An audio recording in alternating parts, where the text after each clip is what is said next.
Perfecto. Yo en el... Bien, sí, genes complementarios y el suplementarios. Lo vamos a ver. enmascaramiento de los genes.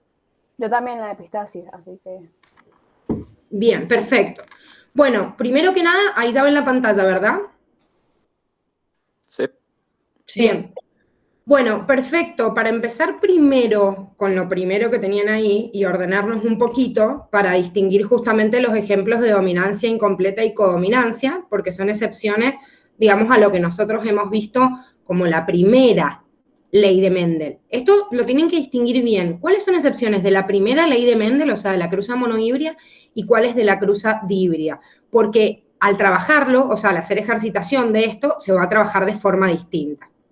Si ustedes se fijan, en este fenómeno primero, de dominancia incompleta y codominancia, yo ahí les puse a propósito un ejemplo de una flor también que hereda el fenómeno de codominancia, como por ejemplo las begonias, pero esta coloración, similar al del conejito, este que les muestra el libro de Curtis, para que ustedes vean la diferencia, porque vieron que en el fenómeno de codominancia me da el ejemplo del grupo sanguíneo, en el ser humano, que es re importante y lo vamos a trabajar un montón, pero como para que ustedes puedan distinguir. Cuando yo tenga un fenómeno de dominancia incompleta o de codominancia, nosotros ya habíamos visto en la cruza monohíbrida de Mendel que yo tenía dos alelos que se expresan obviamente de a pares en el genotipo del individuo, y cuando yo realizo la cruza de dos alelos, o sea, veo los dos alelos en realidad en el genotipo del individuo, tengo tres genotipos. Supongamos, no sé, que estaba trabajando con el gen A, qué sé yo. Tengo tres posibilidades de genotipo, pero en el caso del fenotipo, ¿cuántos fenotipos tenía? En la cruza de Mendel, digo. ¿Cuántas posibilidades de fenotipo? Dos, bien, porque estos dos aparecen justamente con el fenotipo dominante y este me aparece con el fenotipo recesivo. ¿Cuál es la excepción de la dominancia incompleta y codominancia y en los dos por igual? Que el heterocigota toma un protagonismo. Entonces abre un nuevo fenotipo. Ahora, ese nuevo fenotipo puede ser de dos tipos distintos. Esto es importante porque yo tengo tres genotipos, tres fenotipos. Y porque es importante entender que es una interacción entre alelos y no entre genes. Porque ustedes van a ver en una situación problemática, cuando por ahí me muestren, qué sé yo, tres fenotipos distintos, y si yo no leo bien el problema, no voy a saber si es dominancia incompleta, codominancia, o por ejemplo es un fenómeno de genes suplementarios. Que ahora vamos a ver un ejemplo y yo también tengo tres fenotipos. Entonces, si no le presté atención si eran alelos o genes diferentes, no sé cómo cruzarlo y por ende no me va a dar el mismo resultado de la cruza. Siempre que yo tenga interacciones entre alelos, no importa, chicos, cómo lo expresen. Vieron que acá les sale, por ejemplo, con R. Bueno, acá tienen la W blanco en inglés, pero lo pueden expresar con B o como les hace Curtis, R1 y R2, no importa. Acá fíjense que está de otra forma, A con una R o A con una B, o sea, no importa la forma en la cual yo lo exprese. Sí tengo que distinguir que no hay una dominancia de uno sobre el otro. Por eso siempre se usan, ven, mayúsculas. O sea, no hay nunca una minúscula. ¿Por qué no hay nunca una minúscula? Porque en realidad no aparece este caso, sino que el heterocigota tiene un protagonismo. Al tener un protagonismo, crea, ¿sí?, un fenotipo completamente distinto. Bien, ahora, dentro de las excepciones de la primera ley, que es lo que estamos viendo ahora, ¿qué otro fenómeno tenían, aparte de este? En el videito, ¿qué otro fenómeno vieron de excepción a la primera ley de Mendel, o sea, interacción alélica? Los alelos múltiples. Perfecto. Esto es muy común tener alelos múltiples. Es más, nosotros tenemos una herencia poligénica en muchas características, que esto está también más adelante cuando les habla de poligenes o herencia poligénica, y en realidad hay características en nosotros que se heredan por muchos genes, entonces es como difícil digamos, de interpretar. Por ejemplo, cuando yo digo, no sé, el color de ojos en el ser humano, y es herencia poligénica, entonces se da pleiotropía, se da el fenómeno de epistasia, bueno, se dan muchos simultáneos, pero reduzcamos a una especie determinada, no nosotros, que supongamos que heredara el color de ojos con un fenómeno de alelos múltiples. Entonces, ¿por qué digo alelos múltiples? Es obvio que yo tengo dos alelos, tengo dos, eso no hay duda, pero Existe el alelo de ojos color negro, color marrón, color verde, color celeste, color gris. Bueno, existen muchos. Eso significa alelos múltiples. La verdad es que la mayoría de las características tienen alelos múltiples en la población. Pero el fenómeno de alelos múltiples me da la posibilidad de que no haya 3 genotipos con 2 fenotipos, sino muchos genotipos con muchos fenotipos. Pero nos da un ejemplo en nosotros, y lo vamos a usar un montón, del grupo sanguíneo.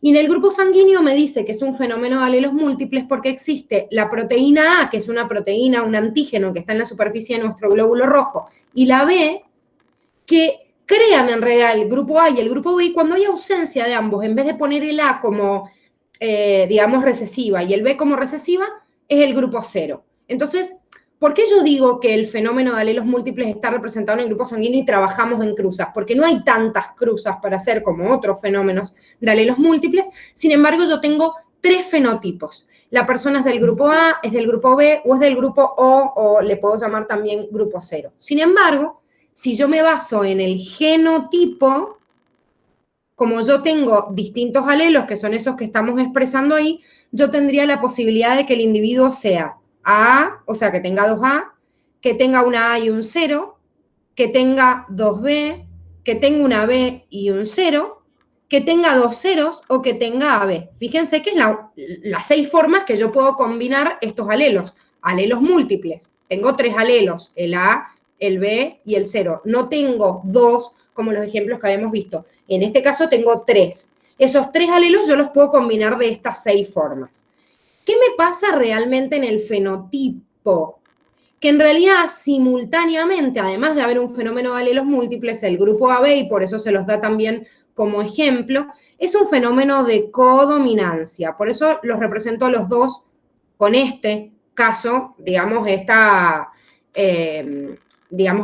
simbología, y uso las letras mayúsculas porque encima existe un fenómeno de codominancia. Entonces, la persona que es AB, fenotípicamente es del grupo AB. Y no hay duda que el individuo que dice 00, obviamente, es del grupo 0, del grupo O. Sin embargo, la persona que presenta A, por lo menos en una copia, porque es dominante, es del grupo A. Sin embargo, el que presente el B con tan solo una copia, el otro 0 no me importa, va a ser del grupo B. ¿Eso qué quiere decir? Que tengo 4 grupos ante 6 genotipos. ¿Por qué? Porque tengo un fenómeno de alelos múltiples. El grupo sanguíneo es un grupo muy tomado por la facultad. ¿Por qué?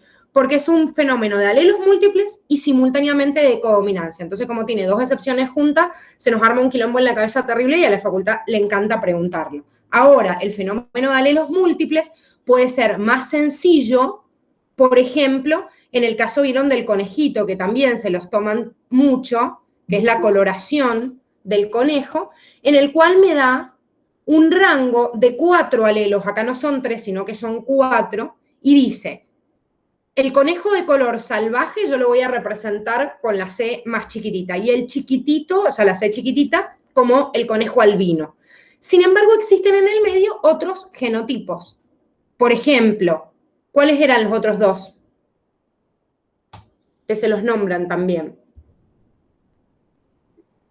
De la no. El blanco. Chinchilla. Eso, Chinchilla. El salvaje. ¿Cuál es el otro? El salvaje. El salvaje es este, el de la C mayúscula. Y el otro El es el gris. albino, que tiene como extremidades negras, algo así. Perfecto, ese es el himalayo, ¿sí? El ceo salvaje es el aguatí, que es el conejo, digamos, bien oscuro, o sea, el pelaje salvaje. El chinchilla es el que es un poco más gris, o sea, es más claro que este. Este es blanquito con las extremidades de color, que es el himalayo, y el C es el albino. Hay 4 alelos, y la dominancia va en ese orden. Entonces, ¿cómo hacen, chicos, para trabajar con un fenómeno de alelos múltiples? Siempre recuerden que los alelos múltiples igual son una excepción de la cruza monohíbrida. Entonces, supongamos que el problema me dice que tengo un conejito que tiene el pelaje salvaje, pero tiene un alelo para chinchilla, y otro conejo que es himalayo, pero tiene un alelo para albinismo, ¿sí? Fíjense que yo ahora cruzo distintos, puede ser así o puede ser de otra forma la cruza, ¿eh? Es más, se las voy a poner un poco más distinta para que podamos ver la diferencia, porque se los he puesto encima en orden. Les voy a poner a ver un ejemplo en el cual sea, por ejemplo, salvaje y tenga el alelo, qué sé yo, himalayo, y uno que sea chinchilla. Este conejito, como tiene un alelo salvaje y domina sobre el himalayo, es de color salvaje. Este es chinchilla. ¿Por qué es chinchilla? Y porque el chinchilla domina sobre el albino. Ahora, yo formo las gametas de este individuo. Cuando formo las gametas, ¿qué hago? Y separo cada uno de esos alelos que tengo acá. Y obviamente, cuando yo haga la cruza va a ser entre los alelos que tengo disponibles. ¿De cuántos cuadros va a ser este tablero de Punnett? 16, ¿puede ser? No, porque es un gem con 2 alelos. Entonces, si es cruza monohíbrida, ¿cuánto tenía el cuadrito? 4. Bien, tiene 4. Esto es importante, por eso les digo, ustedes ubíquense si es una excepción a la primera ley o a la segunda ley de Mendel, porque esto es lo que me condiciona de la forma en la cual obviamente yo voy a trabajarlo. Como acá tengo un alelo con una sola letrita, esta que tienen como subíndice o como superíndice, depende de cómo se los expresen, es como un agregado para aclarar ese alelo, pero sigue siendo un solo alelo de un gen. Entonces pongo a un progenitor en una partecita del cuadro y a otra en el otro. ¿Qué hago? Cruzo. Generalmente lo ordeno de esta manera, así es más fácil, C, y acá voy a tener el otro alelo, en este caso el chinchilla domina sobre el himalayo, este va así, y este así. Fíjense que encima todo el cuadro me da distinto. Esto es el genotipo sería 25% así, 25 así, 25 así, 25 así, ninguno se repite. Ahora, vamos al fenotipo. ¿Cómo va a ser el color de estos conejos? O sea, la probabilidad en la descendencia. Y 2 salvajes.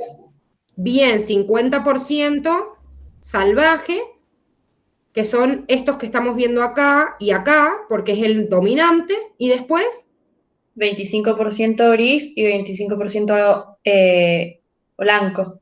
perfecto, 25% gris o chinchilla, y no blanco, sino blanco con las extremidades, es este, que es el himalayo. ¿Sí? O sea, siempre me tengo que fijar en ese orden quién domina. Este es el albino, es el blanquito solo, pero el himalayo es blanco con las extremidades. Fíjense que yo crucé un conejo salvaje y uno chinchilla, sin embargo, en la descendencia me apareció el salvaje del chinchillo, pues me aparece el himalayo. Y así depende de la cruza que hagan ustedes, van a encontrar resultados distintos. Siempre trabajen igual, ordeno los alelos más dominantes hacia el más recesivo, si tengo un fenómeno de alelos múltiples. Ahora, en el grupo sanguíneo, como dijimos recién, también tiene una excepción no solo de alelos múltiples, sino de codominancia. Entonces va a depender, obviamente, cómo sea la cruza. Tienen varios ejemplos, chicos, de esto en el práctico complementario para que ustedes lo puedan, digamos, puedan practicar.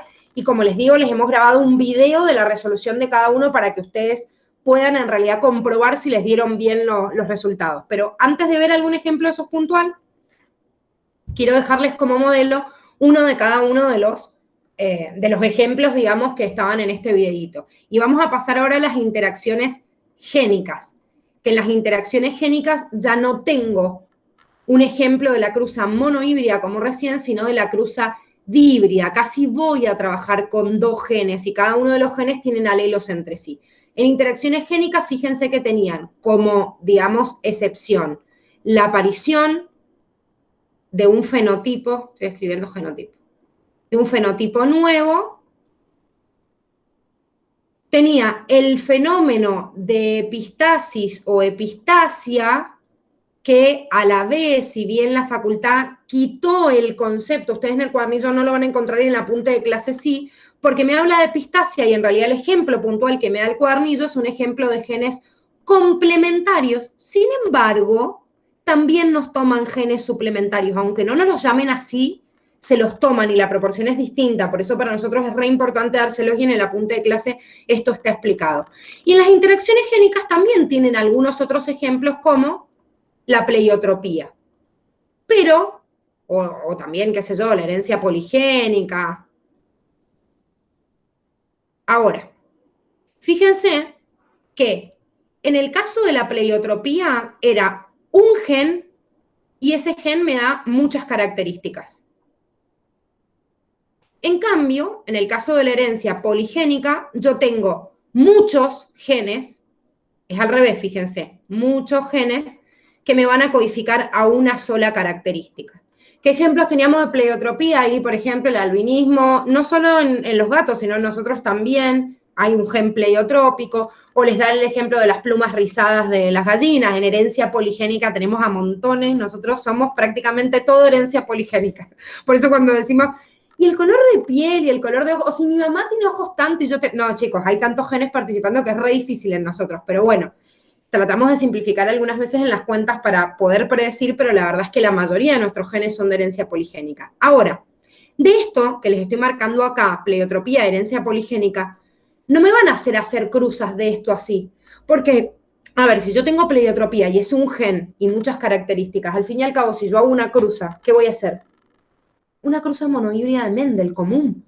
O sea, no voy a tener, si está mutado el gen, y bueno, como les decía ahí, las gallinas tienen las plumas rizadas, se afecta la tasa de reproducción, la regulación de temperatura. O sea, esa es la manifestación del fenotipo, pero el gen es uno. Ahora, en la herencia poligénica de muchos genes, una característica, si yo me meto un poquito más en la definición y digo, bueno, pará, ¿qué son muchos genes? Muchos genes son más de uno, porque lo normal es que una característica esté dada por un gen. Entonces, ¿qué es herencia poligénica? Dos o más. Cuando yo tengo dos genes, o sea, acá en este muchos genes, y estos muchos son dos genes, una característica, es lo mismo que epistasia. O sea que un fenómeno de genes suplementarios o complementarios es un fenómeno de epistasia y también es de herencia poligénica. La diferencia es que en epistasia yo trabajo solo con dos genes, pero si tengo más de dos, tengo 3, 4, lo que sea, 10, es una herencia poligénica. Y nunca voy a hacer un tablerito de Punnett de 10 genes. Olvídense, o sea, nadie les va a hacer eso. Se hacen, obvio, en software preparados para eso, en donde yo cargo los datitos y me lo mando a una computadora, pero nunca lo voy a trabajar manual. Entonces, ojo con esto. Yo nunca voy a hacer cruzas de herencia poligénica, salvo que sean de dos genes y porque simultáneamente es un fenómeno de epistasia. Y nunca voy a hacer una cruza particular de pleiotropía porque es lo mismo que una herencia mendeliana. ¿Hasta ahí vamos bien? Sí. Sí, Sí, yo tengo puedo una hacer. pregunta pero era con la parte de codominancia.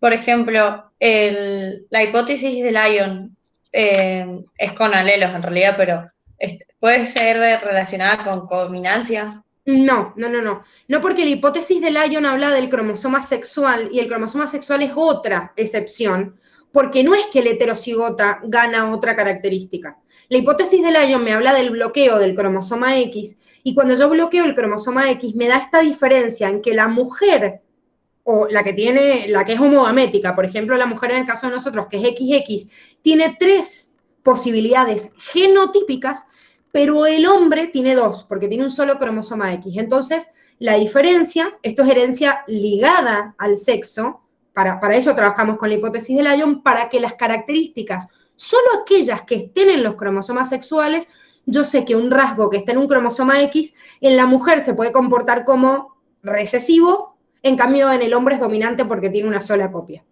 Pero es otra cosa, porque acá no es que el heterocigota gana otra característica. Dominancia es para el heterocigota que adquirió un fenotipo distinto, pero en cromosomas autosómicos, nunca sexuales. ¿Se entiende? Sí, sí. Es más, Emi, que también es importante, el fenómeno de herencia, que eso lo vieron en la clase anterior, el fenómeno de herencia influida por el sexo y no ligada, es un caso en el cual el heterocigota en la mujer y en el hombre, o en el macho y en la hembra, se ve distinto. Pero aún así, no es un fenotipo nuevo, así que tampoco es un fenómeno de codominancia. A ver, para hacer una distinción, voy a borrarles esto y volvemos a ver un ejemplo de esto. Quiero que se queden con esta gráfica para entender que no vamos a ver ejemplos de pleiotropía y de herencia poligénica por eso, porque no se hacen cruzas. Pero antes de esto, para comparar, porque son cruzas monohíbridas, en la herencia ligada al sexo, yo trabajo siempre con el cromosoma X o Y, porque son en los cromosomas sexuales, por eso es ligada. En cambio, En el fenómeno de herencia influida por el sexo, ¿sí? En el caso que estábamos viendo hoy de codominancia y de dominancia incompleta también, siempre trabajo con cromosomas autosómicos. Entonces, ¿qué letras uso? Letra A, B, C, no sé, las letras que me pongan. Nunca uso X y Y. Esa es la diferencia. En la herencia ligada al sexo, fíjense que yo tengo un genotipo distinto en la hembra y en el macho. La hembra tiene la posibilidad de ser así, de tener uno distinto o tener los dos distintos. En cambio, en el macho tengo dos posibilidades. ¿Cuál es la diferencia? Acá no hay una diferencia en el heterocigota. La mujer, esto que tiene una sola copia, puede comportarse el rasgo ahí como recesivo, mientras que en el hombre no tiene esa posibilidad. Entonces, supongamos que acá, les doy un ejemplo puntual, que hemos visto como la, no sé, la hemofilia, ¿sí? Esta mujer va a ser sana, en cambio esta mujer podrá ser hemofílica porque tiene los dos mutados. En cambio el hombre tiene dos posibilidades, es sano, es hemofílico. Esto pasa lo mismo con el daltonismo, la enfermedad de Duchenne, la enfermedad de la X frágil, bueno, todos los ejemplos que haya de lo mismo. Ahora, herencia influida por el sexo, también hay una diferencia entre la hembra y el macho, pero en la dominancia de un alelo u otro. Entonces yo, por ejemplo, si lo expreso así, supongamos las tres posibilidades en cada uno de ellos, la diferencia es que, por ejemplo, en este caso, yo digo, en la hembra el A es dominante, en cambio en el macho la B es dominante. Entonces, ¿qué me lleva como diferencia acá? Y fíjense, si la A es dominante en la mujer, quiere decir que en estos dos genotipos va a ser dominante, en cambio en esta va a ser recesivo. En cambio, si en el hombre el B es dominante, solo acá va a expresar la característica que habíamos puesto acá como dominante, que bueno, en el macho, digamos, va a ser recesiva y acá va a ser dominante. Esto depende cómo lo vean, porque a veces en vez de usarse esto, como por ejemplo la calvicie precoz, digo, bueno, si los dos alelos dicen calvo, tanto sea mujer o hombre, obviamente va a ser calvo. En cambio, en el heterocigota yo voy a tener la diferencia, acá. Por ejemplo, en el macho tienen el mismo genotipo, pero el macho es calvo, en cambio, en el caso de la hembra no es calva. En dominancia incompleta y en codominancia, yo también, en cualquiera de estos dos fenómenos, yo también puedo usar estos genotipos, estas tres posibilidades. ¿Cuál es la diferencia? Que acá va a expresar lo que dice B, o sea, el fenotipo expresa a B, acá expresa lo que dice A, y la diferencia en el heterocigota es que en el caso del proceso de codominancia se expresa A y B, los dos. En cambio, en la dominancia incompleta se produce una mezcla entre A y B. ¿Por qué es una mezcla? Porque decimos, por ejemplo, en los conejitos, en las plantitas, en la boca de dragón, no es ni rojo ni blanco, es como una mezcla. Es un fenotipo que se le llama mezcla o intermedio. Por ejemplo, una planta que heredara, no sé, su altura por dominancia incompleta, si hay una planta alta y una bajita, y bueno, la descendencia es mediana, por ejemplo. En cambio, en la codominancia los dos están a la vez. O sea, A y B, es A y B a la vez. Por eso les puse el ejemplo de la otra flor, que no es ni roja ni blanca, es blanca y roja a la vez. Pero es un genotipo que se escribe igual que la herencia influida por el sexo, sin embargo, no es la misma lectura, porque acá no hay diferencias, chicos, entre machos y hembras en codominancia y dominancia incompleta. Tanto sea macho o hembra, no me importa, porque la diferencia está en que un A y un B, o sea, por llamarlos a dos alelos, se mezclan, uno domina sobre el otro, o se expresan los dos a la vez, o en el caso influida por el sexo, domina en un sexo y en el otro no. Entonces son diferencias distintas, pero siempre las trabajo con cromosomas autosómicos. ¿Sí? El único que trabajo con cromosomas sexuales es la ligada al sexo. ¿Se entiende?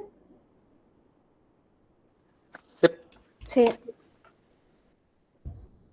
Chicos, quiero que sepan que es re normal cuando ustedes agarran un problema decir qué corno es esto y cómo miércoles lo planteo, porque obviamente después dicen, bueno, ¿y cómo me doy cuenta en el problema qué pasa? Y tengo que estar atento a varios datos y por eso les ponemos muchos tipos de ejercitación, o sea, muchos modelos de ejercicios para que ustedes vayan practicando y vean si se dan cuenta o no, y lo importante es uno hacer este desafío, porque si uno hace este desafío de decir, bueno, me enfrento y veo qué datos me da el problema para yo decir cómo lo ubico. Me está hablando de un gen, me está hablando de 2 genes, ¿qué me está haciendo? O sea, yo tengo que ver la situación problemática, cómo me la están planteando para primero extraer datos. Después de extraer datos, se ponen a hacer una cruza. El error número 1 en los problemas de genética es que se ponen a hacer un tablero de panes cuando todavía ni saben cuáles son bien los datos y tampoco saben lo que les están preguntando. Se concentran solo en hacer el cuadrito. Y a veces les digo que hay en problemas en donde ni siquiera tienen que hacer un cuadrito. Así que, datos. Después cruza si la necesito y después de esa cruza voy a extraer los datos. Vamos a ejemplos de diferenciación entre genes complementarios y suplementarios, que me parece que era la duda que había más de Pistacia. La diferencia entre genes complementarios y suplementarios es que en los genes complementarios A influye a B, pero B también influye a A. En cambio, en el gen suplementario, A influye la expresión de B, pero B no influye la de A porque se considera que A es independiente. Entonces, influye la expresión del otro, sin embargo, él se hereda como independiente. Un ejemplo muy puntual de genes complementarios en nosotros es la sordo-mudez congénita. ¿Qué ejemplo les da el Curtis? Esto de las flores que no son de Pisum sativum, pero les da el ejemplo de las flores que pueden ser o blancas o púrpuras, pero son púrpuras con la expresión de ambas. Sin embargo, esto de la sordo-mudez congénita es como bastante más lindo para entender el ejemplo. Hay 2 genes acá. A me codifica la audición. O sea, ¿qué quiere decir la audición? Que el receptor nervioso, mi nervio, que se llama vestíbulo coclear, que lo vamos a ver en órgano de los sentidos, funcione correctamente. O sea, me lleve la información, vaya al conducto, lea la onda sonora y le diga al cerebro la onda que yo estoy escuchando. Pero el B me codifica la parte mecánica, o sea, el aparato auditivo. ¿Qué quiere decir esto?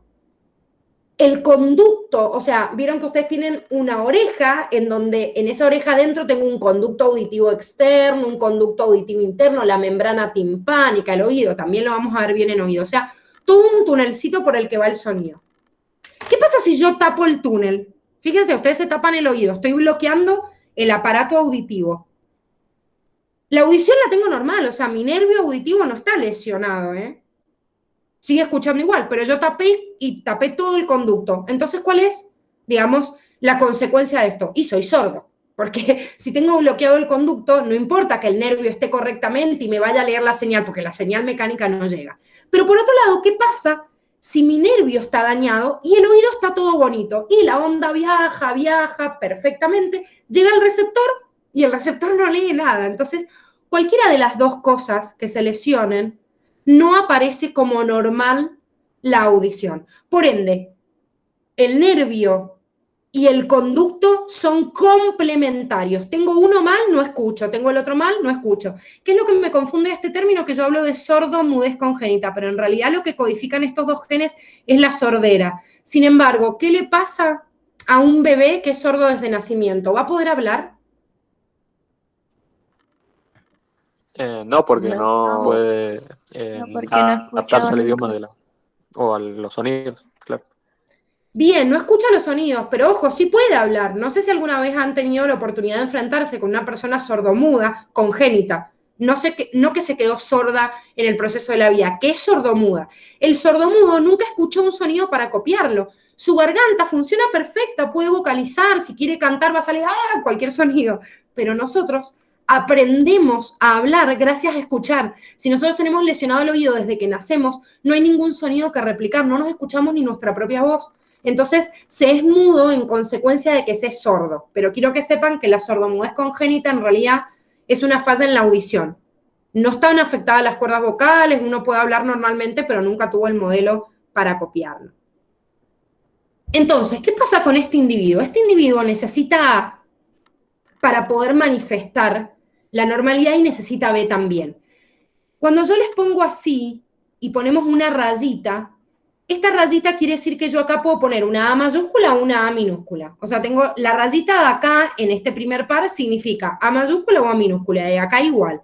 Esta persona es normal, escucha y habla normal porque tiene un dominante de cada uno de los genes, tiene un dominante de cada uno. Ahora, si yo no tengo dominante en A, no me importa lo que pase en B, puedo tener una B mayúscula, una B minúscula, no me importa. De la misma forma que no me importa que tengo en A si no hay un dominante en B, porque estas personas son sordomudas. O sea, tengo dos fenotipos. La persona es normal o es sordomuda. En el color de la flor que tienen en Curtis, o la flor era blanca o era púrpura. Si tiene un dominante de uno, que los genes que llama ahí Curtis les pone C y el otro P, creo. Uno es el pigmento y el otro la tonalidad del color. Necesito C y necesito P. Si tengo los dos, la flor es púrpura. Ahora, si tiene un dominante de C pero no de P, o tiene un dominante de P pero no de C, es blanca. Entonces, ¿cuántos genotipos distintos yo puedo hacer? Igual que en una cruzada híbrida, chicos, si evalúan el cuadrito de los 16 cuadritos que ustedes tenían en una cruzada híbrida, tengo 9 posibilidades genotípicas. De los 9 genotipos, los que tengan por lo menos un dominante en cada uno van a ser normal. En cambio, los que no tengan dominante en uno, quiere decir que sean recesivos para uno de los dos, sin importarme el otro como sea, es sordomuda. ¿Hasta ahí vamos bien en genes complementarios? Sí. Bien. Sí. Ahora, les doy un ejemplo de genes suplementarios, por ejemplo, en nosotros o en cualquier mamífero, que es el albinismo. Y ojo, ahora les voy a explicar por qué, porque el albinismo también es un ejemplo de pleiotropía del gen de la melanina con respecto a otro. Pero albinismo tenemos que decir para qué. Bueno, supongamos que yo voy a tomar a A como gen independiente, el gen que codifica la melanina. La melanina es el pigmento que me da color en la piel, en los ojos, ¿sí? Y en el pelo, en los mamíferos. Ojo, no en una flor, no en un ave, no en un insecto, que pueden haber otros pigmentos, pero en nosotros, por ejemplo, o en un conejito, o en un gatito, o en cualquier mamífero, el pelaje necesita un gen que es el A, que es independiente, que dice, ¿hay pigmento o no hay pigmento? Tiene dos posibilidades.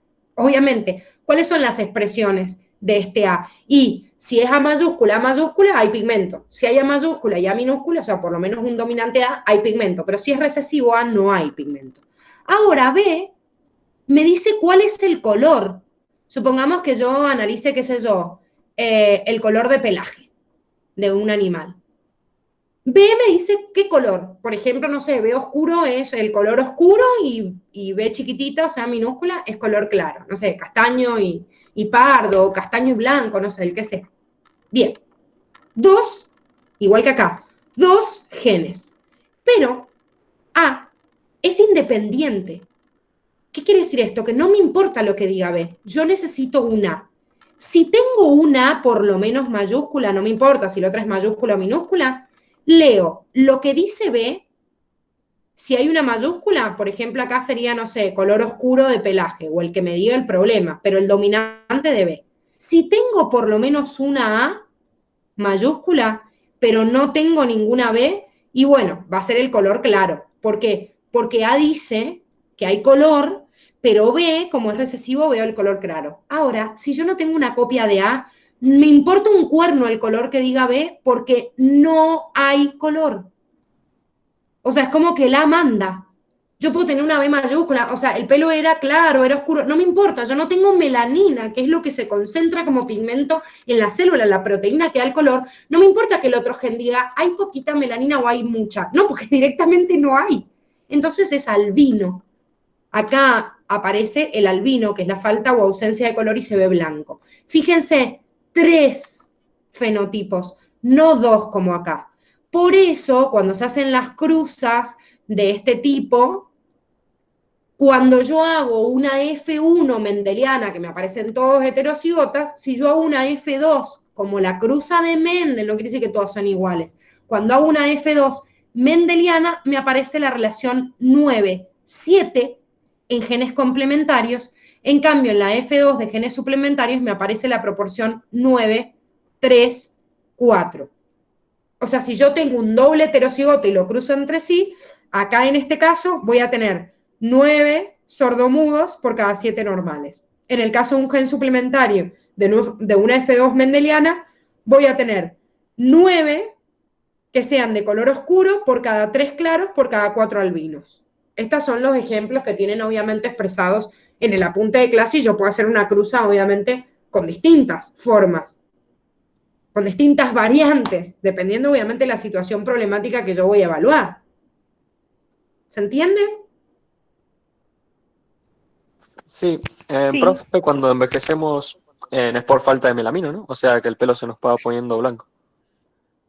Sí, ojo que la melamina es distinto a melanina, ya vamos a ver, pero sí, lo que falta, sí, lo que falta en una persona que va envejeciendo es ese pigmento de melanina en determinadas células que acumulan esta melanina como en una reserva citoplasmática que se llama cromatóforo. Entonces aparece una ausencia de este cromatóforo en determinados lugares. Entonces empiezan a descolorarse, por ejemplo, un folículo piloso y ya esa célula no tiene más capacidad de sintetizarla. Pero es porque la maquinaria celular no expresa la capacidad, digamos, de sintetizar esa melanina.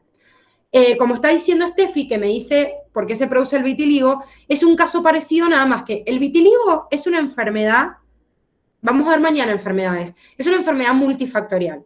A veces tiene un condicionante genético y a veces no. En el 40% de los casos, más o menos, es una enfermedad que tiene una predisposición genética y a veces no. Cuando tiene una predisposición genética, es como que en determinadas células, o sea, el gen de la melanina está y tiene que expresar normal, pero en algunas células es como que está bloqueado por error. Entonces, en esa célula no expresa la pigmentación. Y por eso la persona que tiene vitíligos tiene como manchas en la coloración de la piel y hay en lugares en donde no se está expresando esa melanina y en otros sí. Pero en realidad el gen sí está. Lo que pasa que se expresa como con un grado de expresividad variable en esa persona porque tiene una enfermedad, ¿sí? Vieron que en el final del video la Dani les explicaba también la diferencia de expresividad variable y penetrancia incompleta. Hay veces que una persona puede tener el gen de la melanina y estar normal, pero que no se esté manifestando. Entonces tiene distintos grados de expresión, por eso expresión variable. En una persona con vitiligo, en realidad tiene una enfermedad que lo condiciona, que haya células en donde por más de que el gen me diga, sí, tengo melanina, la verdad es que yo no la veo porque no se está manifestando. Es como un bloqueo de esos genes en esas células particulares. ¿Se entiende?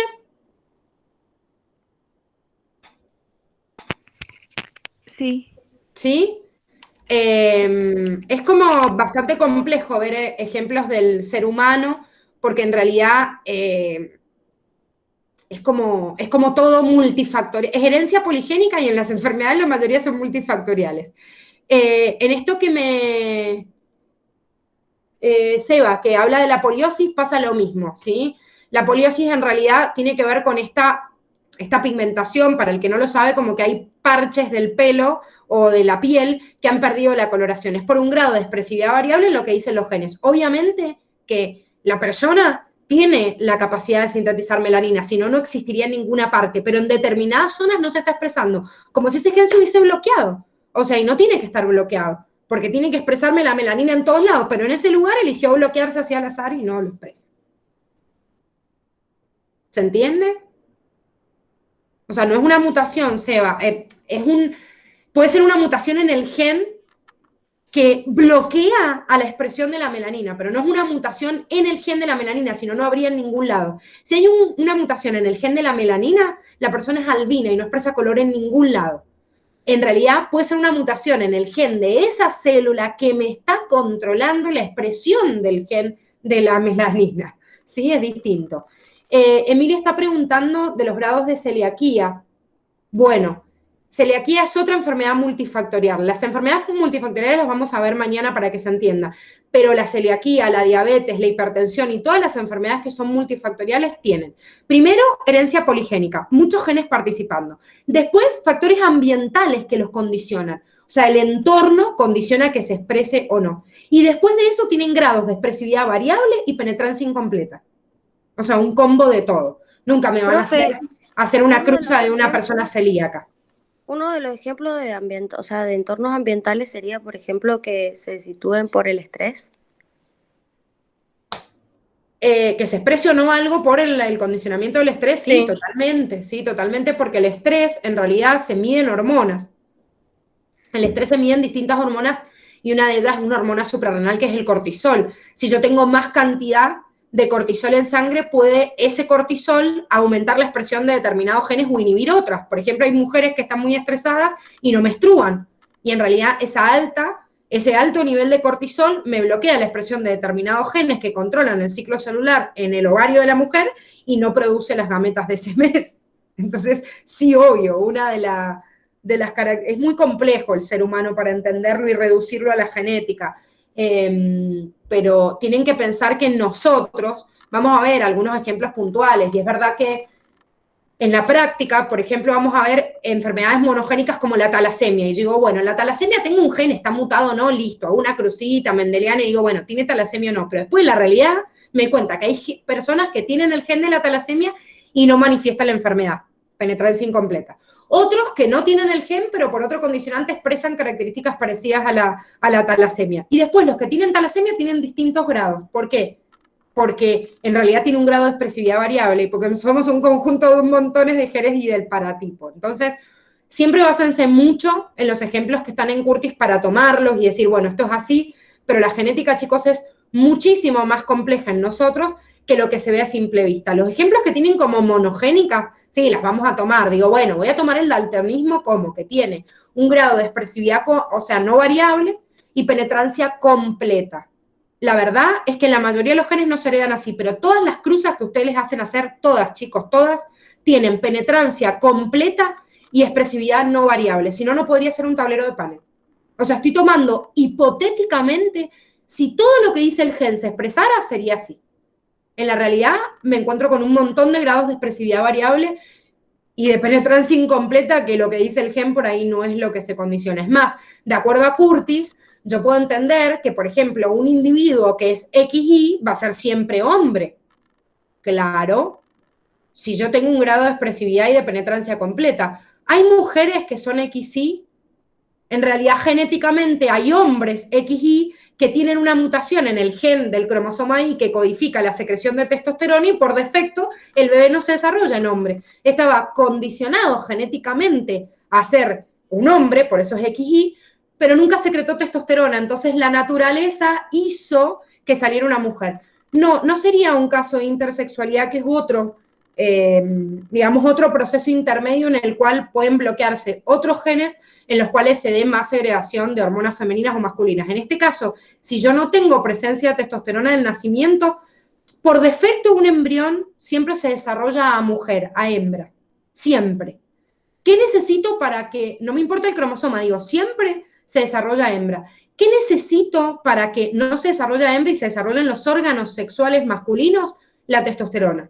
Y la testosterona es una hormona que se sintetiza por un solo gen que está en el cromosoma Y, que es chiquitito. Si ese gen funciona bien y está presente y yo tengo testosterona, el embrioncito se desarrolla macho. Es más, puedo tener genéticamente un individuo que es XX, o sea, que tenía que ser mujer, pero yo le inyecté al embrioncito experimentalmente, esto en teoría con humanos no lo podemos hacer porque la ética no los prohíbe, yo le inyecto testosterona desde las primeras etapas del desarrollo, y aunque sea XX, se desarrolla naturalmente a un macho y no a una hembra. Es más, cuando hay grados excesivos de la cantidad de testosterona, se dan como estas cuestiones así medias en el límite de la hembra y del macho, que es lo que le pasa a la hiena manchada.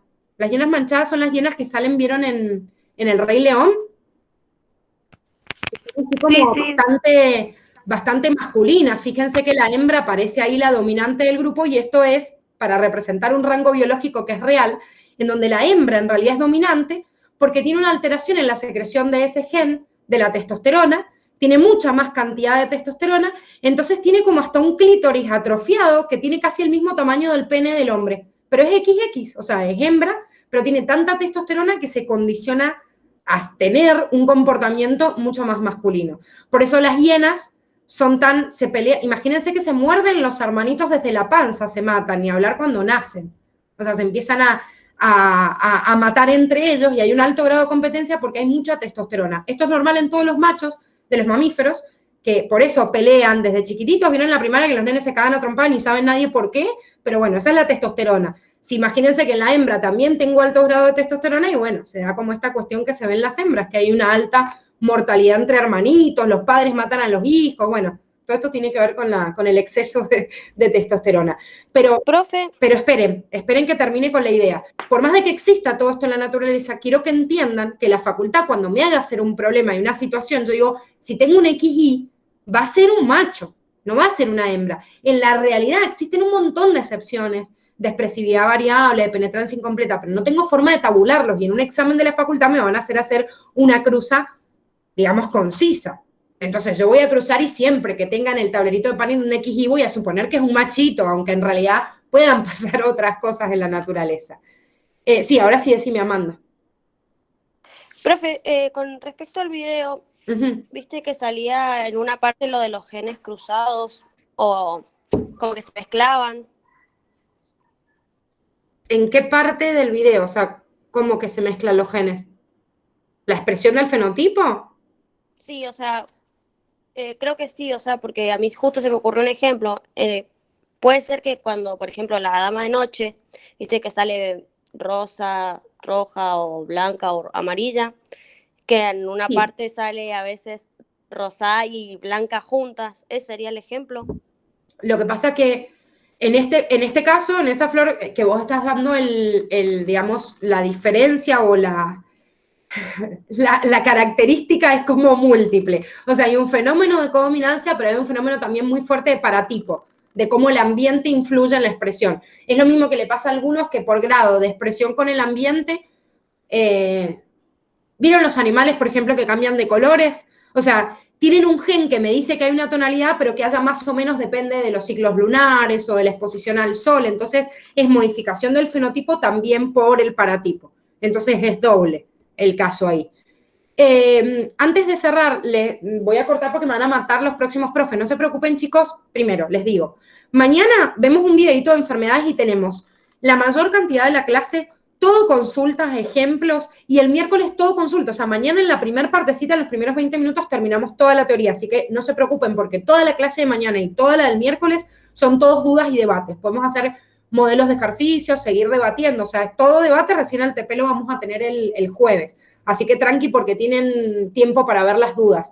Pero quiero aclararle esto a Steffi, que me dice, si las mujeres somos XX, ¿por qué producimos testosterona? Quiero que entiendan que tanto hombres como mujeres producimos hormonas femeninas y masculinas. Las mujeres tenemos testosterona y los hombres también tienen estrógeno y progesterona, porque al fin y al cabo todas estas hormonas vienen del mismo ciclo pentano, peridrofenantreno, que es el que deriva el colesterol y todas las hormonas esteroideas. La diferencia es que el hombre tiene más testosterona, produce más testosterona porque es un gen que está en el cromosoma Y, y como la mujer no tiene ese cromosoma Y que secreta mayor cantidad de testosterona y la testosterona que secreta su glándula suprarrenal es muy poquita, domina los estrógenos y la progesterona que secreta el ovario. Pero todos tenemos todas las hormonas. Lo que hay es una abundancia de una u otra dependiendo de qué sexo se es. Y al entender esto, entendemos por qué hay casos de intersexualidad, por qué una mujer que en realidad en los primeros estadios se condicionó para ser mujer, pero después de repente tiene conductas masculinas porque tiene exceso de testosterona, no sé, desde la etapa fetal o al revés. O el hombre desarrolla en una primera instancia un órgano sexual masculino, pero después carece de testosterona, entonces tiene más abundancia de estrógeno y progesterona y desarrolla conductas sexuales femeninas. O sea, todos tenemos todas las hormonas, lo que varía es la proporción que hay en uno y en otro. ¿Se entiende, Steffi? Bien, perfecto. Chicos, les voy a cortar porque les quedan 4 minutos. El profe que viene, no sé con quién tiene ahora, pero me van a matar. No se preocupen, porfa, que mañana vamos a seguir viendo dudas. Anótense todo. Empezamos igual que hoy con un pequeño